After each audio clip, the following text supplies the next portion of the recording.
you take a look at how things have changed from, Bob Gibson, I don't want you talking to the enemy, to now. I mean, it's not even close. But that's transcendent. That's all sports. That's all sports, but that's sports. That's right. the deal. That's not going back, guys. No time soon. Is right. That so I don't. The only way I think you got to pay them. If you want me, I think you got to have prize money. But who knows? We'll see. Jeff, you've had a chance to notice something interesting in the college game that could have an impact on the pro game down the road in the big men. Well, it already has. I mean, it already has with all these great, the best players in college right now are all big men that frankly can't get to the NBA. And it's changed. I mean, think about this, Bob. 10 years ago, Jahlil Okafor was a top 3 pick in the NBA. Now, Jahlil Okafor would not be drafted at all. And I'm not even talking about the Jahlil Okafor we saw in the NBA, but the one leading up to it, right? The guy at Duke who was dominant low post scorer, Zach Edey. There's a reason he's still at Purdue this year after winning National Player of the Year. Every year. Hunter Dickinson. There's a reason he's still there after putting up huge numbers at Michigan. You had Oscar Tshiebwe, a dominant rebounder, dominating in the G League right now, but he cannot get to the NBA. Why?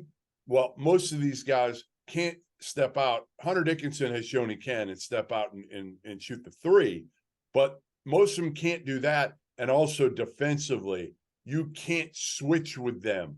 They are, one-dimensional and really what they're able to do. They're not athletic. They're not long. If you're long and athletic, it's different. You can switch ball screens. You can block shots. You can run the court, all those things. But to me, you better be able to either shoot the hell out of the ball as a big and be a stretch big, or be a long athletic big. If you're not, your odds of making and being drafted in the first round or maybe at all are very slim these days. Oscar Tshiebwe is the best rebounder to come out of college basketball in the 21st century, and he can't get to the NBA. That is astonishing to me. I just thought that skill would alone, I don't care, would have to get him a job. And it's still, I think it will, but I can't believe it won't at some point. But that's a statement I'm going to stick with. He's the best rebounder we've seen in college basketball in the 21st century, and here he is. One of the byproducts of this for me, and you're right, and I can't argue with anything you're saying. I think it's sad. I hate it. Is you still got different levels of basketball. And it's a reason to watch college basketball, to see Zach Edey. He knows what he's doing down there. He's still a pleasure to watch. He's got right hand, left hand. He's got different moves. He's not McHale, but he knows what he's doing down there.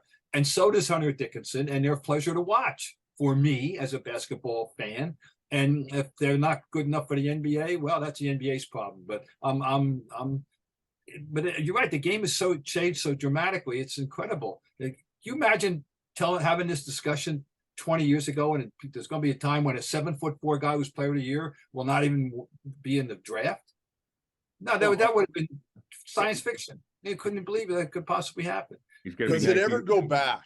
Do you guys think it ever, because everything kind of goes in cycles, right? Like, does it get back? I mean, are we talking 30 years away from it going back, or could it go back because you've seen the league for so long, Bob.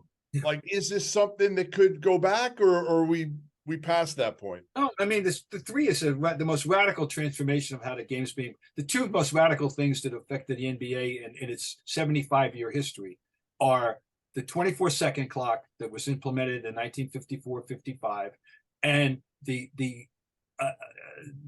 hostile takeover of the 3. And the Darwin-morphication of basketball. The hostile takeover. It's like they took hostages. No, really, it's what it is. It's a hostile takeover. Look at the hostage. Zach Edey and Hunter Dickinson are already hostages. Oscar Tshiebwe is a hostage of the 3. If it weren't for the 3, the game wouldn't have been the same game we knew. Yeah. So right.